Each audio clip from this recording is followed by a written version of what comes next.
नमस्कार मु पंडित सुशील।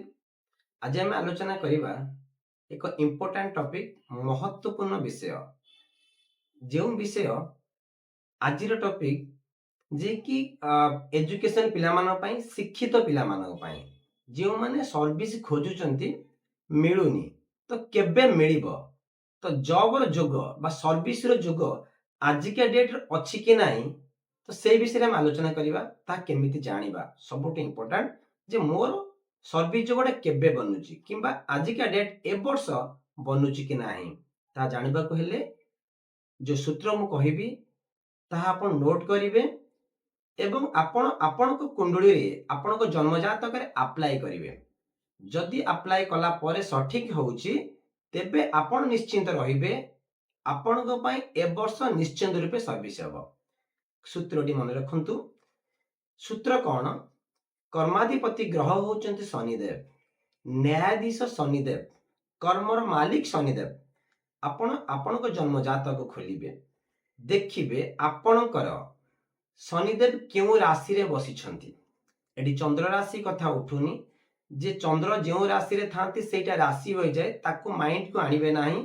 शनिदेव को देखिबे शनिदेव किंबा स खाली लेखा हेतु आपणक क्यों को घरे कुंडली रे क्यों घरे बा क्यों राशि रे जो राशि रे शनिदेव थिबे से राशि ठू गणिबे आपण जदि गोचर हिसाब रे बृहस्पति आजिका डेट रे कर्कट रे अछंती शनिदेव ठू गणिबे कोठी की ना गोचर हिसाब रे बृहस्पति को ता अर्थ कौन एकम बा प्रथम पंचम सप्तम नवम जदि शनिदेव ठू बा शनिदेव जो राशि रे बसिथिबे सेही राशि ठू गोचर हिसाब रे बृहस्पति कर्कट रे अछंती तेबे जानिबे आपन पे आजिर दिन बा आजिर डेट बा आजि ए वर्ष सर्विस योग होउची।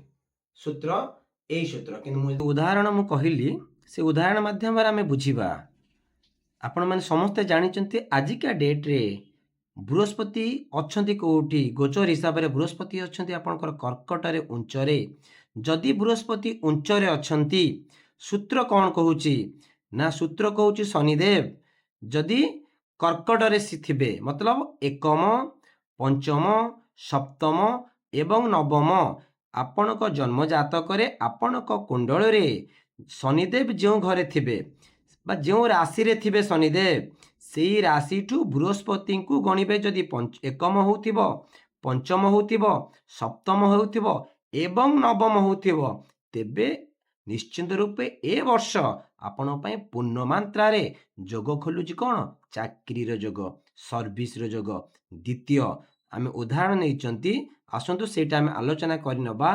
कर्कट राशि रे अछंती बृहस्पति एवं जन्म जातक खोलंतु देखंतु आपणकर सेम कर्कट राशि रे शनि अछंती कि नहीं जदि शनि थिबे तेबे टी कोन हैला प्रथम हे गला शनि प्रथम हे गला का सहित ना बृहस्पतिଙ୍କର गोचर हिसाब रे।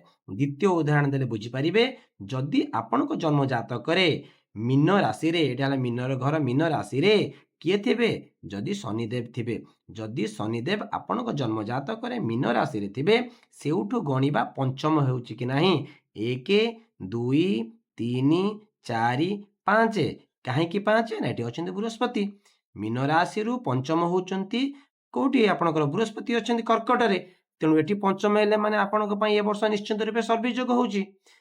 तृतीय उदाहरण देखिबा सप्तम होउची कि नाही तेबे मकर राशि रे जदि आपणकर जन्म जातक रे शनिदेव मकर राशि रे थिबे जदि शनिदेव मकर राशि होची राशि एई घर जदि शनिदेव मकर राशि रे थिबे एउठु गणिबे सप्तम हेउची कि नाही कोठी जोठी थिबे आपणकर बृहस्पति तेणु 1 2 3 4 5 6 7 तेणु एटी कौन अच्छी किए बृहस्पति तेणु आपणकर एउठु गणिबा आरंभ कले केउठु जेउठु आपणकर शनिदेव अच्छी मकर राशि रे अच्छी सेउठु जदि आपण गणुचंती सप्तम होउची बृहस्पति जो घर अच्छी तेणु सेठी कौन है घरे नुहति गोचर हिसाब से अच्छी तेणु आपण कौन होउची ना सप्तम तेणु आपण निश्चिंत रूपे ସର୍ଭିସର ଯୋଗ ଖୋଲୁଛି। ତାପରେ ଦେଖନ୍ତୁ ଆପଣଙ୍କର ବିଛା ରାଶିରେ ଯଦି ଥିବେ କିଏ ନା ଶନିଦେବ ଥିବେ।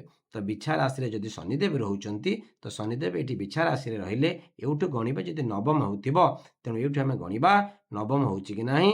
ଦେଖନ୍ତୁ ଏଇଟା 1 2 3 4 5 6 7 8 9 ଏଠି ନବମ କିଏ ହେଉଛନ୍ତି ନା ବୃହସ୍ପତି। ତ ଏଠି କ'ଣ ହେଇଗଲା ଆପଣଙ୍କର କ'ଣ ହେଉଛି ନା ସର୍ଭିସ ଯୋଗ। ଏଠି ଆପଣ ନିଶ୍ଚିନ୍ତ ରୂପେ କନଫ୍ୟୁଜରେ ଥିବେ। ଆପଣ ଏଠି ବୃହସ୍ପତିଙ୍କୁ ଦେଖିବେନି ଆପଣଙ୍କର କୁଣ୍ଡଳୀରେ ବୃହସ୍ପତି କେଉଁଠି ଅଛନ୍ତି। ଯଦି ଦେଖିବେ ତେବେ ଭୁଲ ହେଇଯିବ। ସେଥିପାଇଁ ମୁଁ ପୂର୍ବରୁ କହିଛି ଟିକେ ଡିଫିକଲ୍ଟ ହେବ ଏ ସୂତ୍ର। କ'ଣ ଏଠି ବୃହସ୍ପତି ଦେଖିବେନି ଗୋଚର ହିସାବରେ ବୃହସ୍ପତି। ଯଦି ଆପଣଙ୍କ ଜନ୍ମ ଜାତକରେ ବୃହସ୍ପତି ମନେ କରନ୍ତୁ ସେଇ କର୍କଟରେ ଥିବେ ତେବେ ଭୁଲ ହେଇଯିବ। କ'ଣ ଭୁଲ ହେଇଯିବ? ଗୋଚରରେ ବ୍ରହ୍ମାଣ୍ଡରେ ବୃହସ୍ପତି କେଉଁଠି ଅଛନ୍ତି? କର୍କଟରେ ଅଛନ୍ତି। ତେଣୁ ଆପଣଙ୍କର ଶନିଦେବଙ୍କୁ ନଜରକୁ ଆଣିବେ, ଶନିଦେବଙ୍କୁ ଦେଖିବେ କୁଣ୍ଡଳୀରେ କେଉଁଠି ଅଛି। ସେଇ ଶନିଦେବଙ୍କୁ କୁଣ୍ଡଳୀରେ ଯେଉଁ ରାଶିରେ ଥିବେ ସେଇଠୁ ଗଣିବେ। କିନ୍ତୁ ଏଠି ଗୋଟେ ଉଦାହରଣ ସ୍ୱରୂପ ଦେଇକି ମୁଁ କହିଲି ଯେ ଶନିଦେବ ଅଛନ୍ତି କର୍କଟରେ ବା ଏଇଠି ଘରେ ଅଛନ୍ତି ବୋଲିକି, କିନ୍ତୁ ଶନିଦେବ ଗୋଚରରେ ଅଛନ୍ତି କେଉଁଠି ନା ସେଇଟା ଆପଣ ଦେଖିପାରନ୍ତି ନାହିଁ। କି ଯେତେବେଳେ ଯେଉଁ ଶିଶୁଟି ଜନ୍ମ ହେଲା ସେ ଆଜିର ଜାତକ ବନିଲା ତେବେ ଆମେ ତାକୁ ଜାଣିପାରିବା। କିନ୍ତୁ ସେତେବେଳେ ଯଦି ବୃହସ୍ପତି ଆପଣଙ୍କର ଏଇଠି ଥିବେ ତେବେ ଠିକ୍, ଯଦି ନଥିବେ ତେବେ ସେମିତି ହିସାବ କରିବେ ନାହିଁ। ଦ୍ୱିତୀୟ ଉଦାହରଣ ଦେଲେ ବୁଝିପାରିବେ। ଠିକ୍ ଶୁକ୍ରଙ୍କୁ ଦେଖିବେ, ଦୈତ୍ୟ ଗୁରୁ ଶୁକ୍ରଦେବ। ଶୁକ୍ରଦେବ ଏଠି ଯୋଉଠି ବସିଥାନ୍ତୁ ମତଲବ ନାହିଁ, ଆପଣ ଶୁକ୍ରଦେବଙ୍କୁ ସେଠି ଦେଖିବେ ନାହିଁ। ଦେଖିବେ କାହାକୁ ନା ଶନିଦେବ କେଉଁଠି ଅଛନ୍ତି। ଠିକ୍ ସେମ୍ ଫର୍ମୁଲା ଯୋଉଟା ଆମେ ଶନିଙ୍କର ଫର୍ମୁଲା ଆପ୍ଲାଏ କଲେ ଠିକ୍ ସେମିତି ଶୁକ୍ରଦେବଙ୍କର ଫର୍ମୁଲା ଆପ୍ଲାଏ କରିବା। ଶୁକ୍ରଦେବଙ୍କୁ ଦେଖିବା ଆପଣଙ୍କର ଯେଉଁ ଘରେ ଯେଉଁ ରାଶିରେ ଶନି ଥିବେ ସେଇଠୁ ଯଦି ଏକମ ହେଉଥିବ, ପଞ୍ଚମ ହେଉଥିବ, ସପ୍ତମ ହେଉଥିବ କିମ୍ବା ନବମ ହେଉଥିବ ତେବେ ଜାଣିବେ ଆପଣଙ୍କର ଏ ବର୍ଷ ସର୍ଭିସ ଯୋଗ ଅଛି।